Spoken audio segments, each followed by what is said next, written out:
you all are welcome to leave your cameras on if you'd like. If you'll just make sure you mute yourselves, we will get started here. I think we're waiting on one or two more.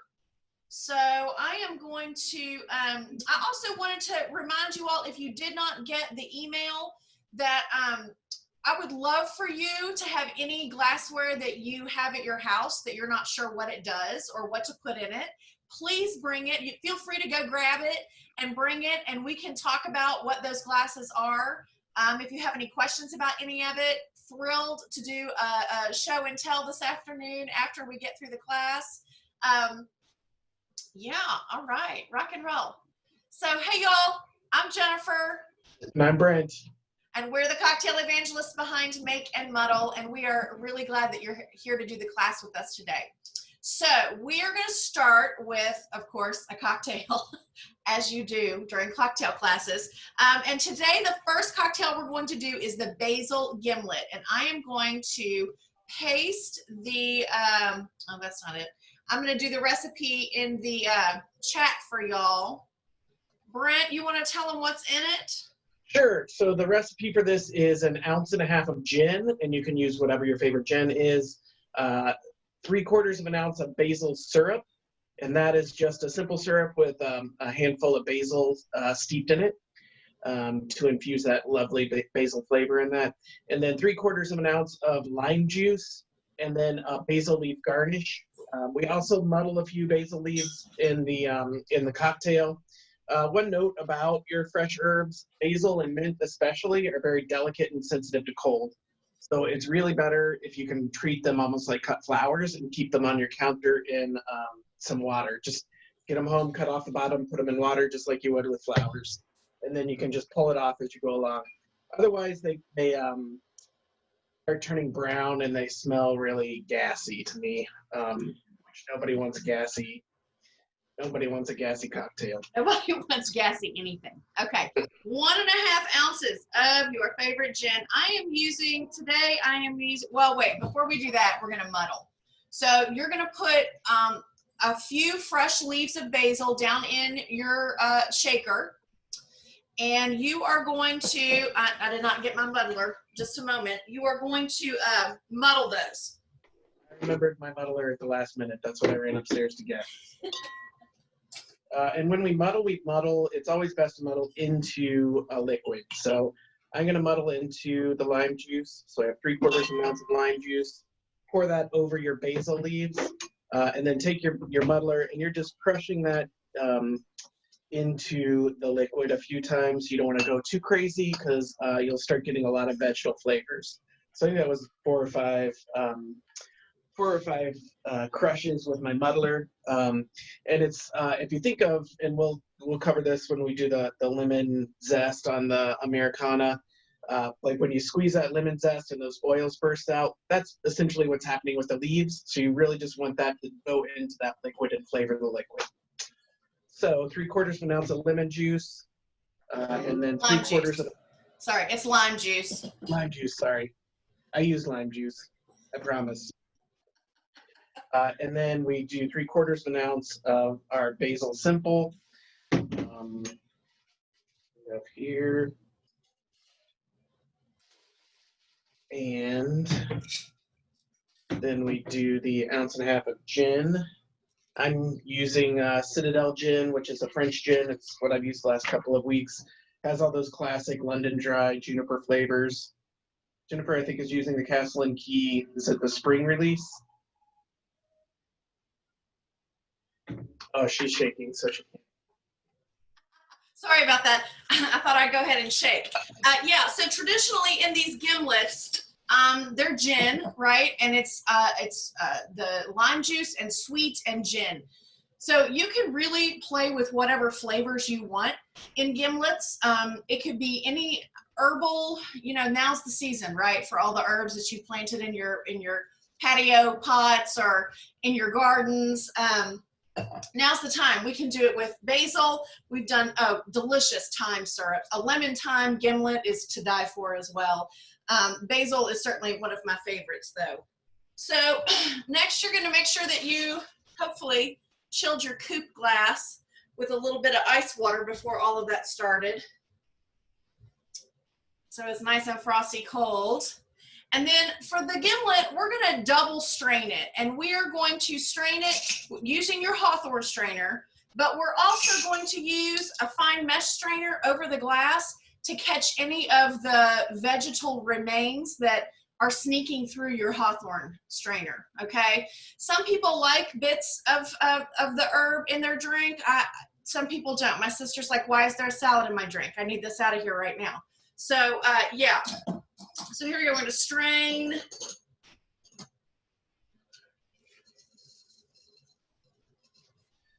And one step I forgot to mention is to chill your glass. I'm going to use, it's actually a sort of a short stem martini glass that's available on our Etsy site, made by Bisky, crystal fasted glass. You chill your glassware so that your cocktail stays cooler longer. And since we're serving this up, you can serve this either up or on the rocks. But since we're serving it up, we want your glassware to be cold so it doesn't warm your cocktail up when you go in it. I also couldn't locate my my strainer, so I'm going to have salad in my teeth for the rest of the class. You're welcome.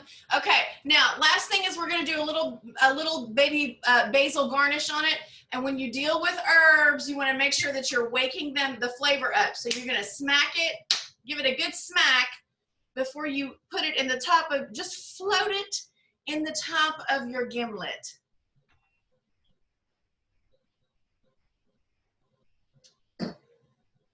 Yeah, that's exactly what I want in the summertime. That's it. Love, love, love a gimlet. So these gimlets today are served in coupe glasses. And a coupe glass has an interesting and varied history. Brent, talk to us about Miss Marie Antoinette. Sure. So there is a rumor, we probably all have heard it, that the coupe glass, which I have here, was molded on Marie Antoinette's left breast, and that is not the truth. Coupe glasses were invented before the time of Marie Antoinette, probably around the early 1660s in England, and it was the original glass that was created to drink champagne. One thing about champagne is that it was actually, it was in France, they thought it was garbage and they shipped it to England. And so champagne gained its popularity in England and being drunk in England. The French probably don't like to admit that, but that's a subject for another class. Anyhow, the coupe glass is a wide bowl that's on a stem. This allows especially champagne or anything with effervescence in it, to bubble up and really like bathe your face with all the aromas. One thing it does do is that it does make your drink go flat quicker than it would in a flute. So now back to Marie Antoinette, she actually did have a glass. It was a ceramic vessel that was molded off of her left breast. It was ceramic, it wasn't a coupe, and she wasn't the first person to do this. It was kind of in vogue for royalty to have these glasses molded after their breast, and Marie Antoinette used them on her vanity farm that she had at Versailles, where all of her ladies in waiting and her would dress up as milkmaids and milk the cows, and then drink milk out of these glasses or cups shaped after her left breast. Those are called, I'm going to slaughter it, Chatitons.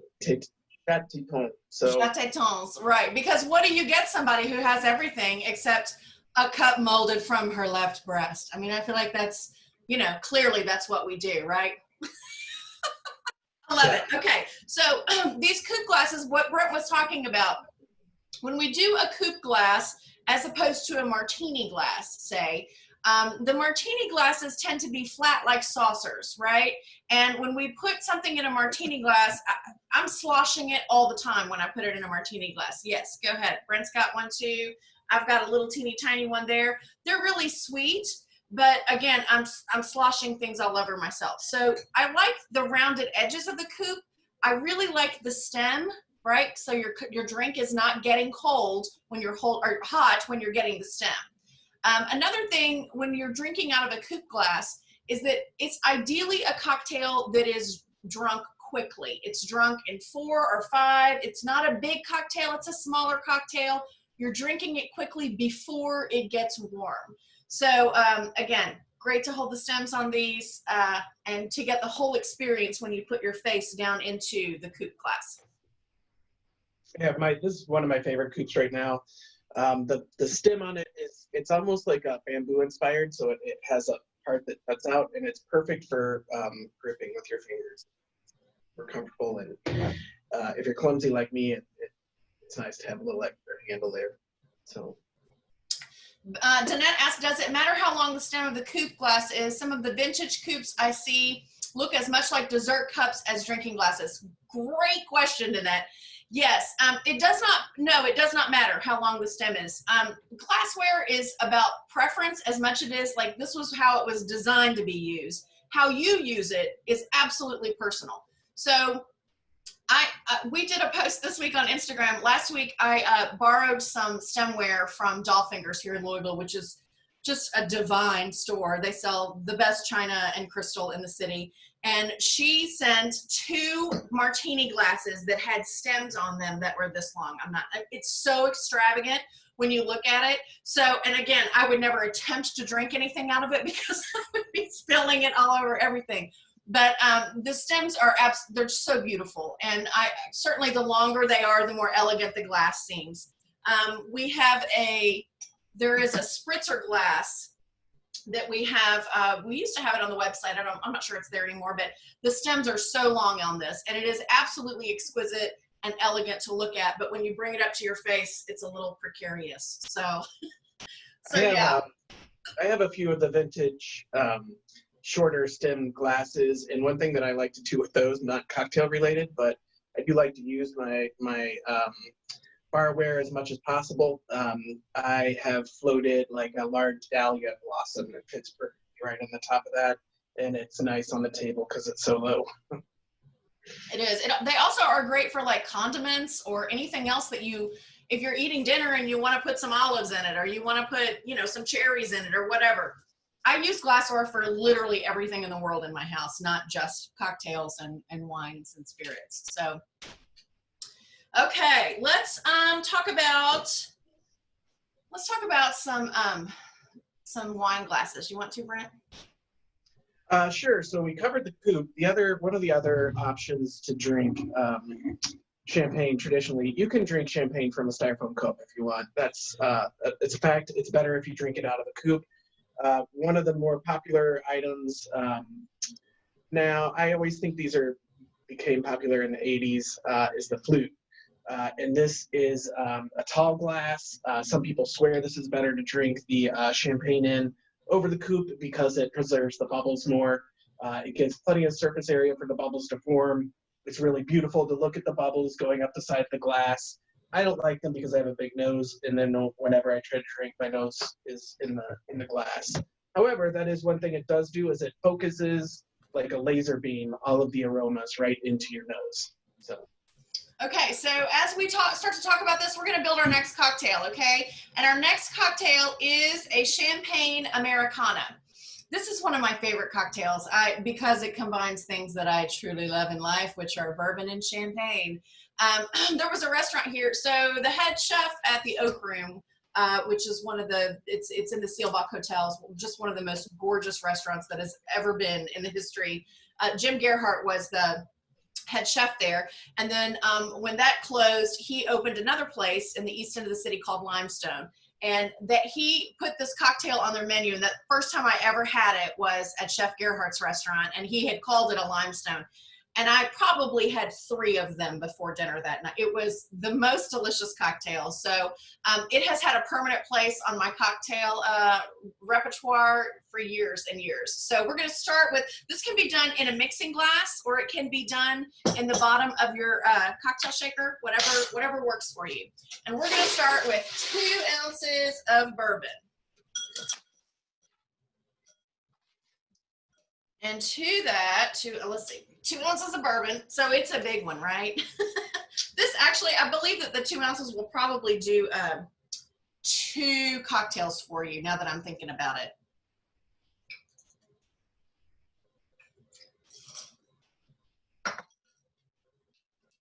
We got 2 ounces of bourbon. We have 1/2 an ounce of either simple syrup or 7 syrup, whatever is handy for you.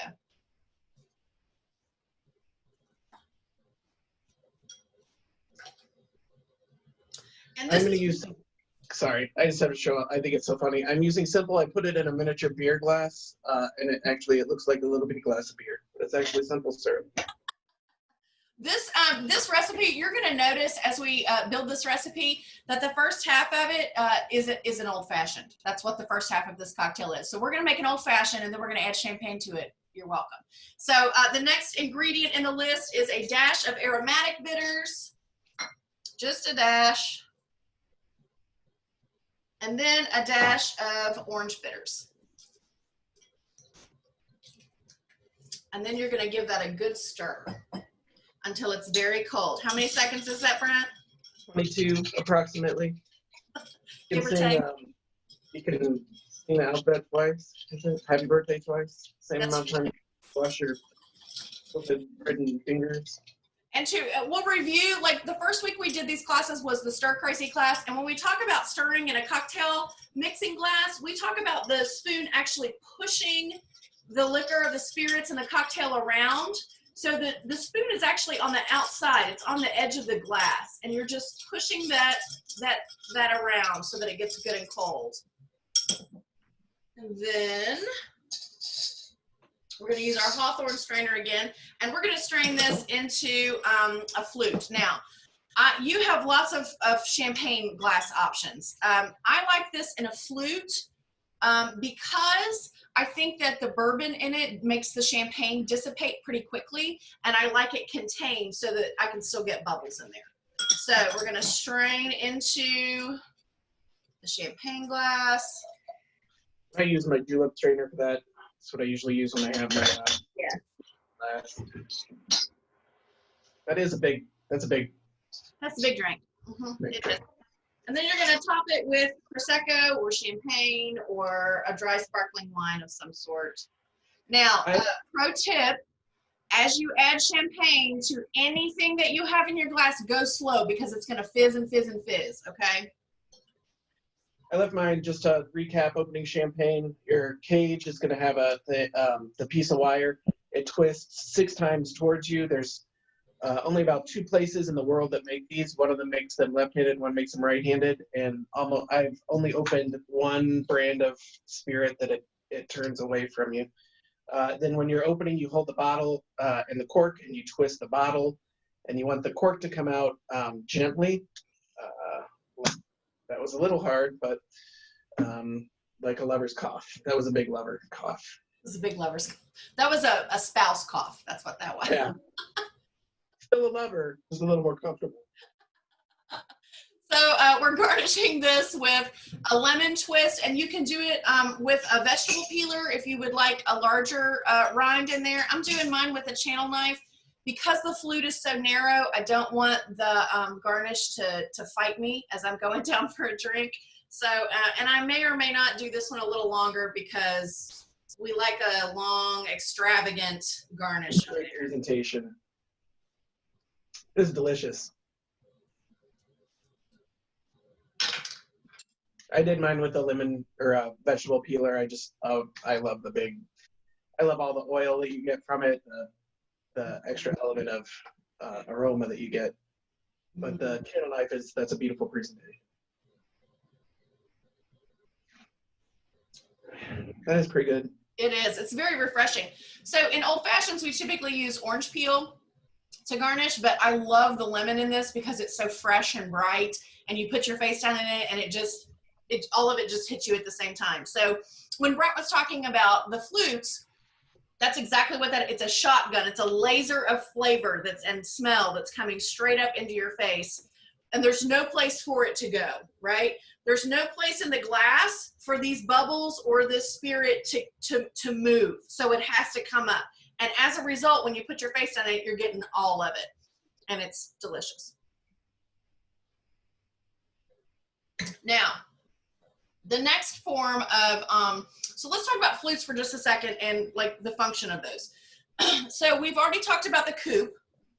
And if we just said it was the original, right, this is what we're drinking champagne out of, is the coupe. It's a flat surface. The bubbles are going to dissipate really quickly in it. This is great for really very, very fizzy drinks, okay, and the cocktails that you want to experience all at the same time. And then we have other flutes that you can use, right? This one's a little wider. And then there are flutes also that are the tulip shape. I don't have any tulip shaped flutes here. And this is probably the closest I have, and it's more of a white wine rosé glass. But there is some place for the spirit, the cocktail, the wine to go inside of the glass, right? It opens up inside, and then it becomes narrower at the top, so that when you put your face in it, you're experiencing more of the spirit or wine that's been opened up. French, you have anything to add?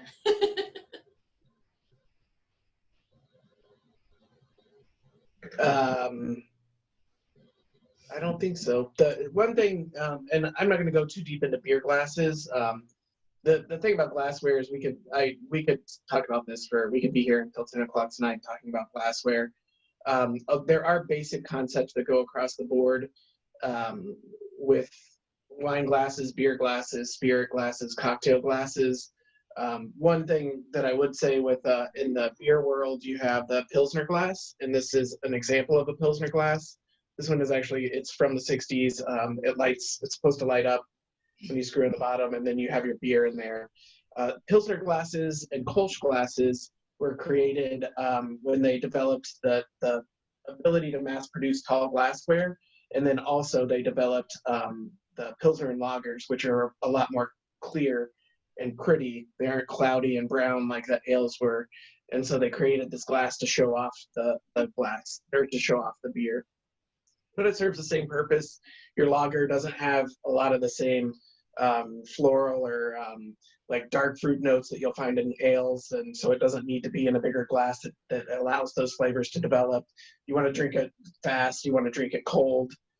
Your beer glass, my favorite is a footed beer glass that has, if you want to warm up your glass, you can put your hands around it, you can warm that beer up, and you can develop those flavors like in your Belgians or in your darker beers, as opposed to your Pilsner glass, which you just bottoms up.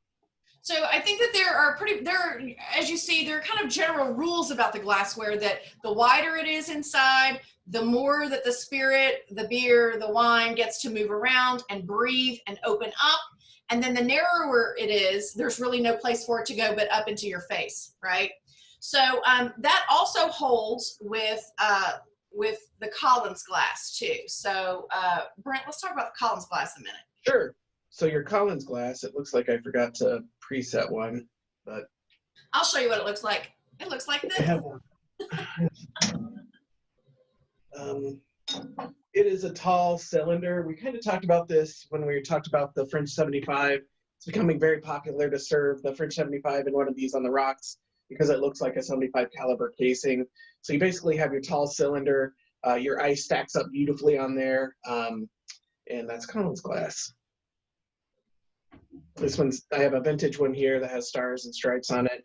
I have one that I got from a tiki glass manufacturer, and it is a vintage inspired design, but it has space age kittens with witch hats on it.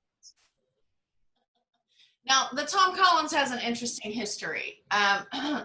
You know, what we love about cocktail lore is that there are lots of really good stories. That's kind of the rule with distilleries too. Don't open a distillery unless you've got a really good story about how your grandfather or your great-grandfather was a distiller back in the day. So this goes along with the Collins.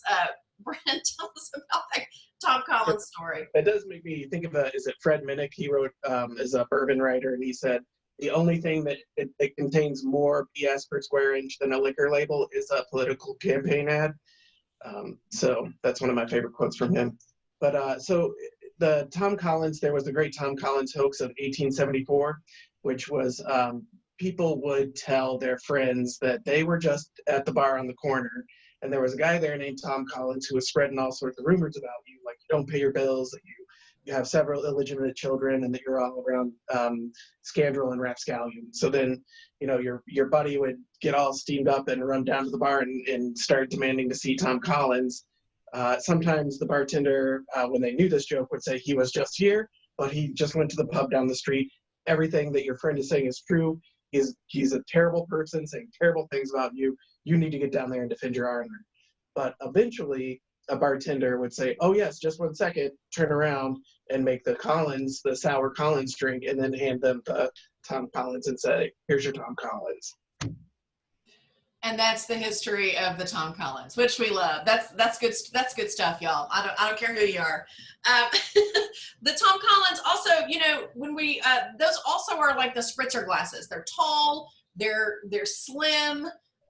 And these also are great to put ice stacks in, especially crushed ice. Oh man, like an Aperol spritz in one of these is just, it's love. That's what that is. But yeah, those are good stuff. It's quickly becoming one of my favorites. I always feel like I don't have very many Collins glasses, and then I look at my glassware collection, and it's about half Collins glasses. So I really like the fact that it gives a lot of place for graphics on it, and so you get a lot of fun Tom Collins glasses. You do, yeah, it's good stuff. So also in the glassware realm, we're going to talk about rocks glasses for just a second. So we have several things here. We have an old-fashioned glass. This would be considered a single old-fashioned glass. Okay, it's small. It's great for a neat pour. It's great for if you had one big rock that you were putting in there with a really good bourbon. It's a great glass for that. It's typically not super big, between 6 and 9 ounces typically for single old-fashioned glasses, I believe. Is that correct, Brent? Sounds good to me. Yeah. So, and then we have a double old-fashioned glass, and this is standard fare for any bar, most home bars, anything like that. It is typically between 10 and 15, 16 ounces, and it is designed to do old fashions in, clearly. Okay. It also is great for all sorts of cocktails. So you can put margaritas in it. You can put anything you want into a good old-fashioned glass. And it's also great for sipping whiskey as well, with a big rock in it. There are also different whiskey glasses that we should talk about for just a second. So, Brent, what's the best whiskey glass in the world? The Glencairn glass. And we're not getting paid to say that, but this glass was literally created to drink aged spirits in. The Scotch industry developed it, or paid to have it developed. But these are great. They're becoming easier to find. You can get them at your finest liquor stores. I've also seen them. I got a relatively inexpensive set from Barrel. They will be branded as the Glencairn glass on the bottom. But they're great. They have, it's sort of a combination of all the elements that we've talked about with the glass. So it has a short base that's thick, so you can hold on to this, and it's not going to warm up your drink because you're just holding onto this solid glass base. It has a bowl at the bottom where you pour the liquor. Will go, no more than halfway up the glass here. Usually I like to do even less. I like to taste whiskeys out of these, not necessarily drink whiskeys out of these. And when you taste, you want to have the space in there that you can give a little swirl and develop the flavors and aromas from the whiskey. When you swirl, all the volatile organic compounds in alcohol, which are most of those that give it the aroma, evaporate quickly and collect in the glass. And this has the advantage. It has the tight top like a chimney where it chokes all those and holds all those aromas in the glassware, so you can get your nose in there and smell it. And it's absolutely delicious. I agree with Brent. I don't like to drink whiskey out of these. I especially like to taste whiskey out of these. So, and he's exactly right. I like smaller amounts in there, and you swirl it in the glass. It opens up. It gets to breathe. You can add a drop of distilled water in there and open it up even more, and it just becomes this absolutely, gorgeous experience. This is the thing about glassware that I love, okay? I am a tactile person. And I feel like if I can have a really well-made cocktail or a delicious wine or champagne or whiskey out of an appropriate glass, it completely changes the experience for me. It goes from just something that you're going to have to something that you are experiencing. And honestly, that's kind of all I want. I just want to experience things. I don't want it to be rote. I don't want it to be habit. I don't want it to be any of those things. When I'm enjoying something delicious, I want it to be what it needs to be. So that is why I would advocate to like expand your glassware collection, because when it's time to have a really delicious whiskey tasting, I just want it out of a Glencairn. I mean, I can do it out of a 5-ounce snifter, but it's not the same experience at all. So another whiskey glass that I have that's really, they have all sorts of whiskey glasses. This was a gift from a friend of mine. It looks like a diamond on the bottom, and you probably can't see, but it sits at an angle like that. And it has, again, similar shape things we're talking about, wide at the base here. You can swirl the whiskey around, and then, you know, you can get your nose down in there and get all of the goodness that's coming up. So they have lots of different options for whiskey tasting glasses. Snifters work too. Yep. Also, short-stemmed, like an aperitif, works really well for tasting any spirit, or for tasting wine, small amounts of wine for that matter. Yes, and I have some aperitif glasses here. So I received these as a gift a few years ago for Christmas that I squealed when I opened them. They were vintage crystal, beautiful set of them. And then I had a dinner party a few years ago, and I was like, I want to do a dessert wine. I did a sauterne for dessert, and there were like 8 to 10 people at the table. I'm like, I need glasses that match, and walked into an antique place, and they had the matching small wine glasses. And again, I squealed in the middle of the store, and they turned and looked at me. I was like, there are 10 of them. Yeah, so it was exactly right. But these do, they can do port, they can do dessert wines, they can do, and then we have also like these little teeny tiny gorgeous liqueur glasses, right? If you just wanted to do a tiny bit of drambuie after, you know, that's what you wanted for dessert. Amaro is perfect for those glasses. Perfect for this, absolutely. Any Amaros in that, something that if you don't want a lot of and you're just going to sip on for a while. So yeah, these are really gorgeous. They are they have a Celtic, an Irish design on them with the harp and some clovers on there. They're really sweet. I again, most of these come, Brent and I, a lot of our glassware, most of Brent's, a lot of mine come from secondhand stores. They can come from antique malls, they can come from estate sales, they can come from the Goodwill. That's the best place to find glassware reasonably. Or a glass. I actually was just at an estate sale this morning, and I picked up what I'm using as my dump glass today, but it is a ice bucket that has golden pheasants on it, and it was $12. I want that. Well, I have glasses that match it, and you're not going to get it, so I'll sell it to you for a good price, though. I bet you will. Danette says limoncello. Yes. Okay. I'm going to tell you, I like limoncello out of all sorts of things. I could do limoncello out of these sweet little teeny tiny bottle. Straight out of the bottle, right? That's an option too. Or I tell you, my favorite, well, here, I've got some garnish in it. My favorite limoncello are these tall shot glasses that I have. They're little, and honestly, like it's like 2 sips, right, of limoncello, and then it's done. They're so good though, yeah. And then Sandy asked, does the shape of the cordial glass matter? Is tulip best? I mean, the shape always matters. I mean, like, the shape of the glass is going to dictate how you experience it. Would you agree with that, Brent? Yeah, I think that it depends on who you're talking about, though. Like, I'm never going to walk into a place and say, oh, you're serving, you know, the wrong aperitif in the wrong glass. I might get a little eye roll if you're serving, you know, a Burgundy in a small glass instead of your big Burgundy bowl. That I might get a little upset, but not really, because I'm going to be drinking Burgundy soon anyway, so it doesn't matter. So it's all, you know, use the glasses that you have, use the glasses that you love, and use glassware. Don't save it for a special occasion. Just use it and enjoy it while you have it. That's the most important thing.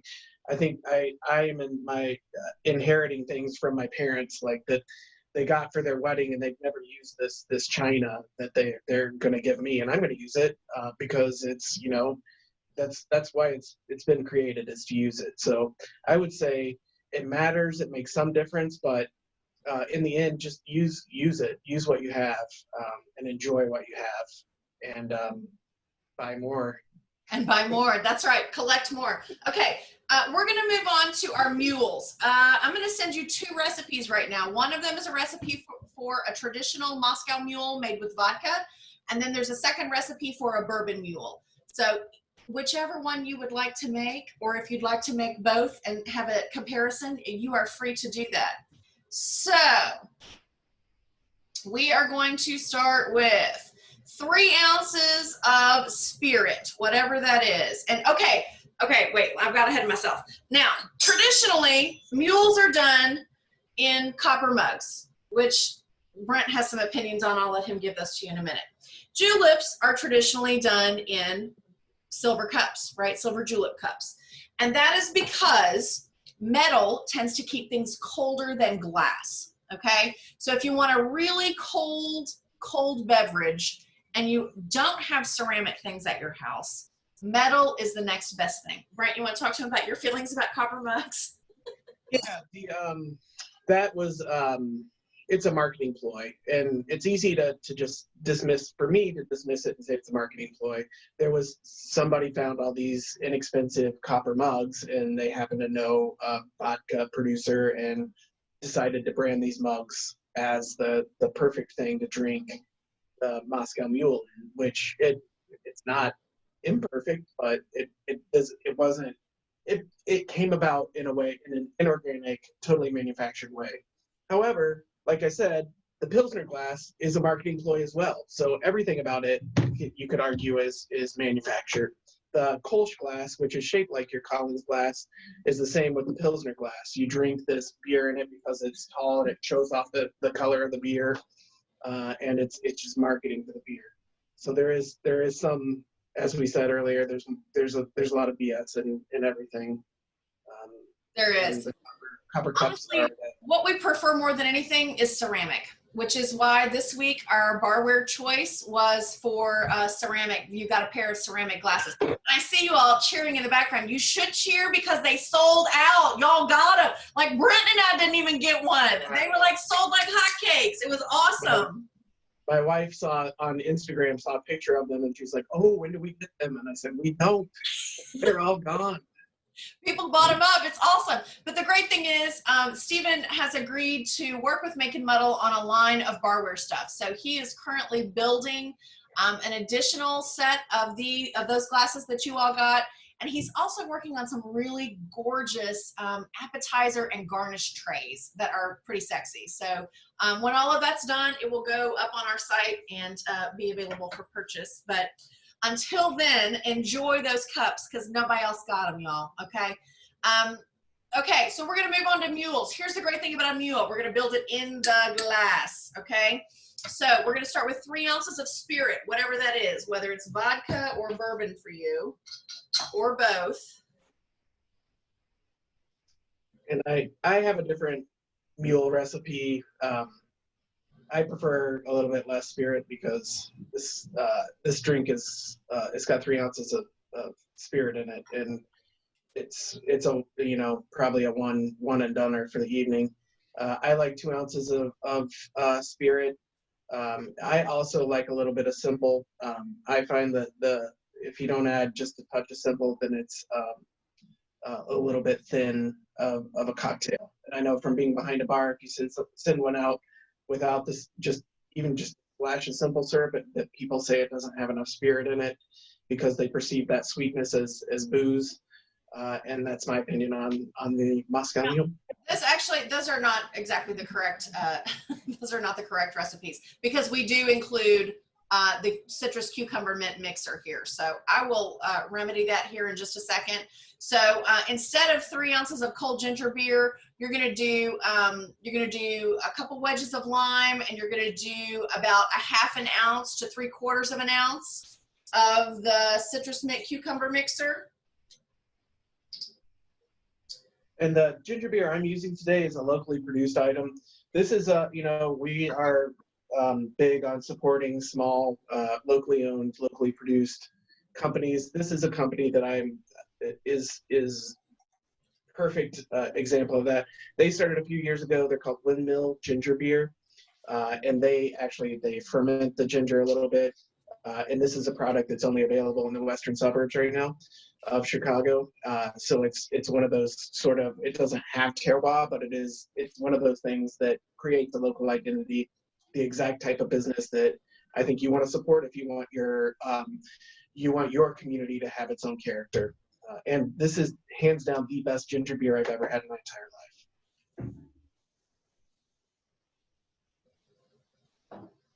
Yeah, I'm not a big ginger beer fan unless it's about a mule, and I love a mule.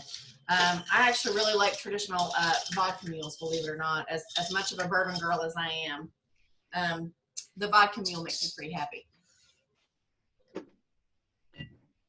What's the name of the Chicago-based ginger beer again, Brent?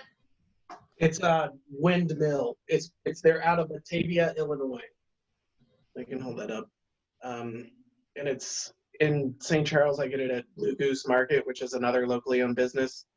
But this is what they use at every one of the finer establishments in the area for their mules. They use it at Preservation, Nobel House.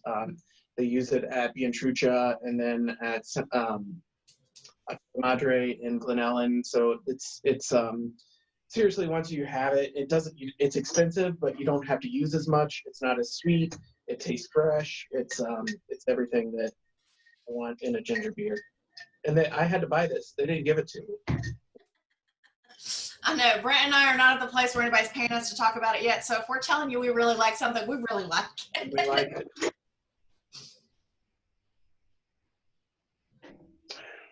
Yeah, and that's Mhm. And somebody once asked me to make them the drink that I have after a hard shift, and I make a strong mule with this ginger beer at the end of a shift. Yeah, it's refreshing. It's easy. It happens in the glass. Yeah, we love that. Okay, I'm gonna remedy this recipe when we get it over here in the chat in just a second. Brent, is there anything else you wanted to talk about with glassware? Oh, I forgot to garnish the mule. It gets garnished with a little bit of mint. Again, with your herbs, you always want to wake them up.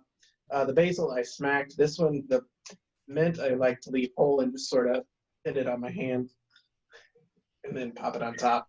And then you get that nice fresh mint aroma. This mint I actually picked out of my yard.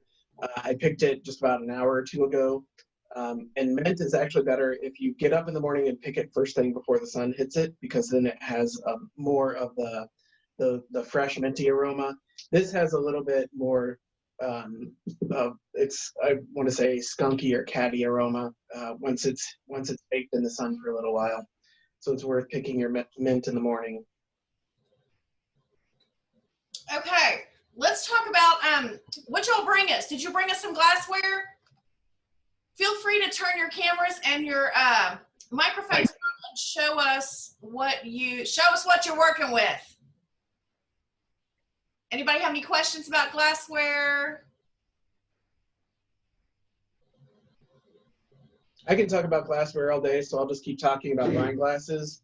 I have 3 wine glasses in front of me. This is a Radel glass, which is a great brand. Very durable. You can even get them at Target. This is what I use as my everyday white wine drinker or inexpensive red wine. And it's just a straightforward, medium-sized glass on a stem. This is a Bordeaux glass.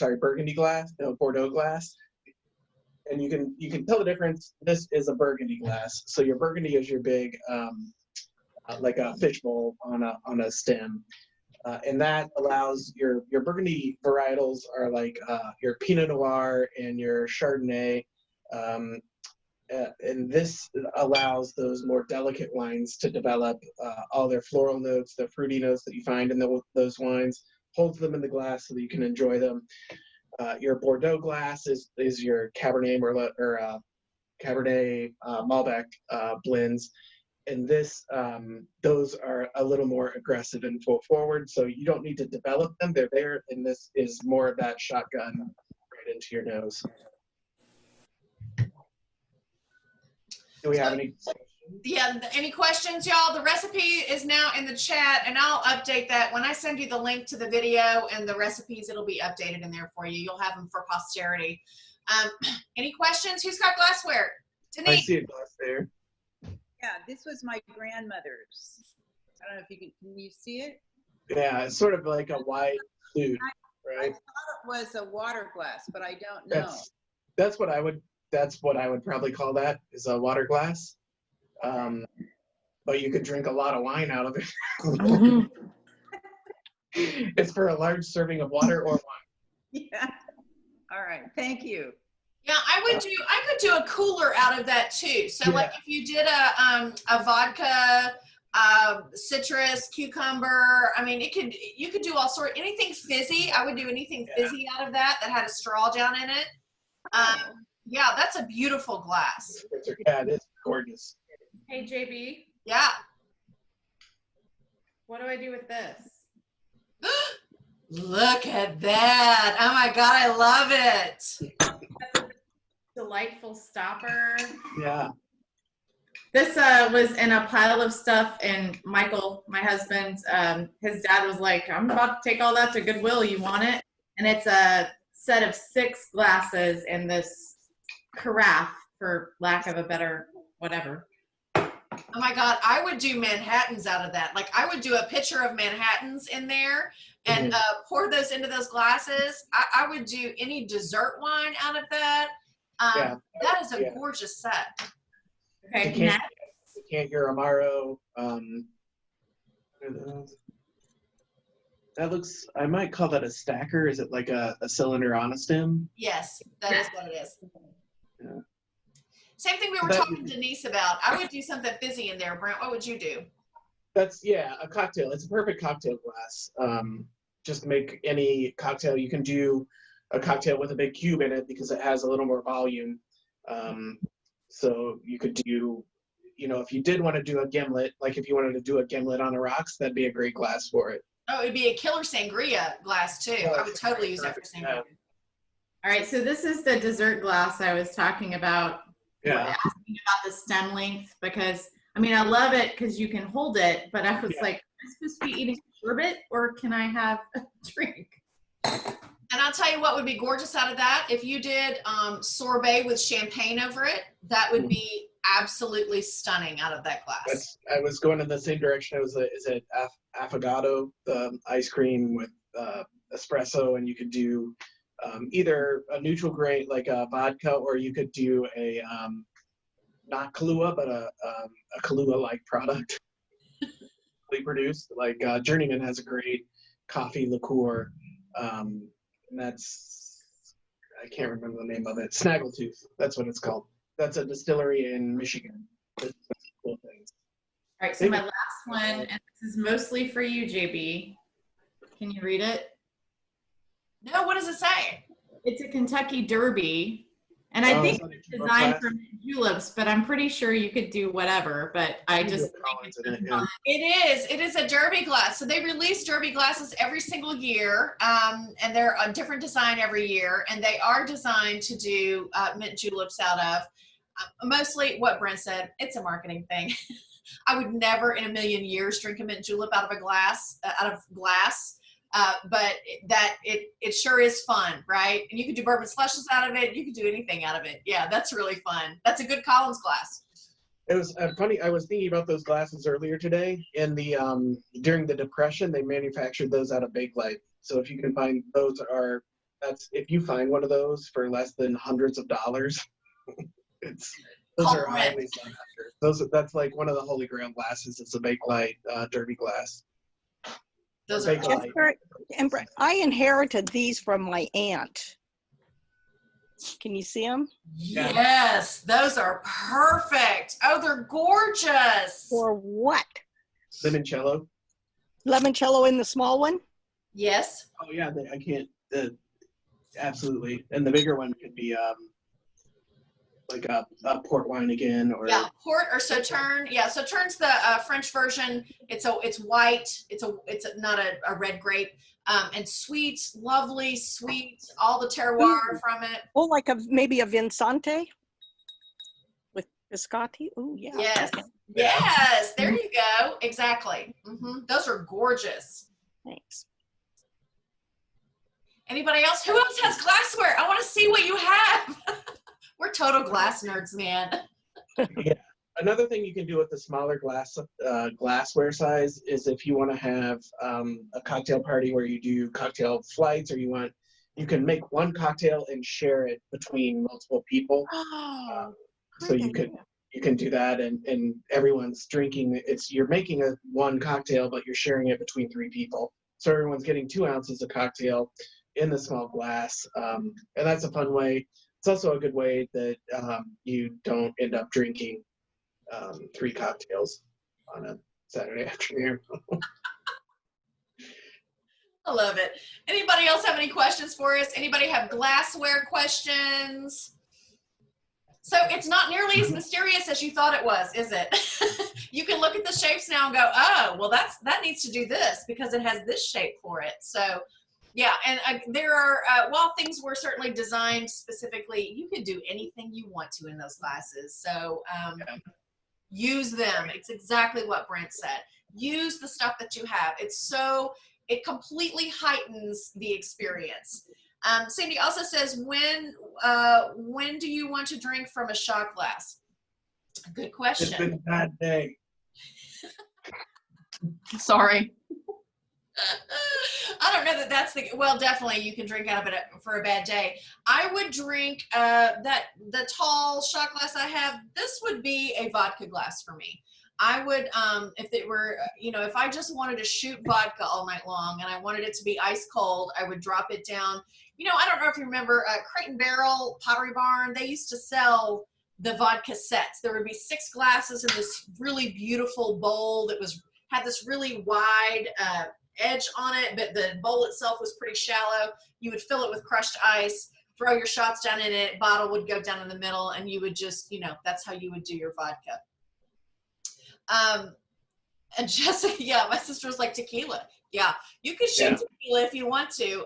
We like to sip tequila now that we have widened our palate on tequila. That's our second favorite legacy spirit next to bourbon. But yeah, no, absolutely. That shot glasses have their place. I'm not gonna lie. And if Brent's forcing people to do Malort like he does sometimes, that's the only thing I want to do. I don't want to do Malort at all. But if I have to, it's gonna be out of a shot glass. Hey, JB, one more. So how do you feel about soapstone? So we have this cute little soapstone shot set. So also good for limoncello or what you were talking about in terms of your vodka or whatever? Yes, I love that. And that could also do you think that could do sake too, Brent? Oh, it could. I would definitely, I'm not positive. I think that should go in the freezer or fridge. I think that's what cut stone is for, is that you can, just like, I've seen the marble wine chillers that you put in the freezer and then you put your wine in that and it keeps it cold because the stone holds the cold. I would probably chill that in your freezer for a bit before you put it in there, so you could do your vodka in that, or any spirit that you want to have ice cold. Or keep it room temperature and do warm sake in it. I mean, it would also hold the warmth for that. And do sake, yeah. Soapstone's a little porous, so I'd be a little aware of that. If you put a higher proof spirit in there, it could leach out some flavors or other things from the stone. But so no moonshine, basically. That's what we're saying, Danette. No 165 proof anything other than that. Yeah. Don't you drink that straight from the ball jar? Smart girl, smart Tennessee girl right there. Yes, ma'am. say, well, if you're already blind and toothless, it doesn't matter what you drink moonshine out of. Said no one ever. Said no Kentuckian ever. Okay.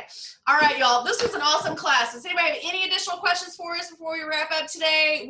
Again, Brent and I could talk about glassware all day and all night, so we will not bore you with all of the stuff. But we have loved having you all here today. We always do. we are going to take a break for a couple weeks because of the 4th of July weekend, and then we will be back on July the 11th with our brunch cocktails class, and we are It's really gonna be a looking fun forward to doing class. that. We also are getting ready to add some new classes to the website that will come up. One of them that we are in development for right now is an infused class, and it's going to be a 2-part class. And it'll be a back-to-back week.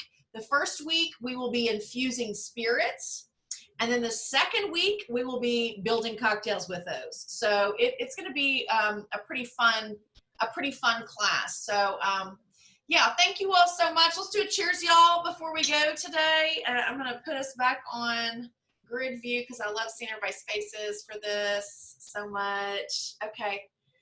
Cheers, y'all. Thanks for coming out today. Cheers. We appreciate you so much. Thanks. We will see you Thank July you. 11th. Please let us know if you have any questions about anything, and you'll get links to the video and to the recipes and to the playlist that was up today. As we always say, these classes are for you. We can talk about glassware, we can talk about spirits, we can talk about anything. We want to know what you want to hear about, so please send us your ideas, what you like, what you didn't like. We try to respond to every comment we get about a class, because at the end of the day, we love talking about booze and we want to talk to you about it. That's right. Oh, we had a good question about maybe an adult milkshake class. Oh, okay. I definitely Yes. in there. Yeah, those are great suggestions. Seriously, y'all, send us anything you got. What do you want to hear about? We'll talk about booze with you. So thank you so much. Have a great week. I hope you'll have a great holiday, and we will see you back on the 11th. Happy Father's Day. Happy Father's Day, y'all. Yeah. Cheers. Thanks.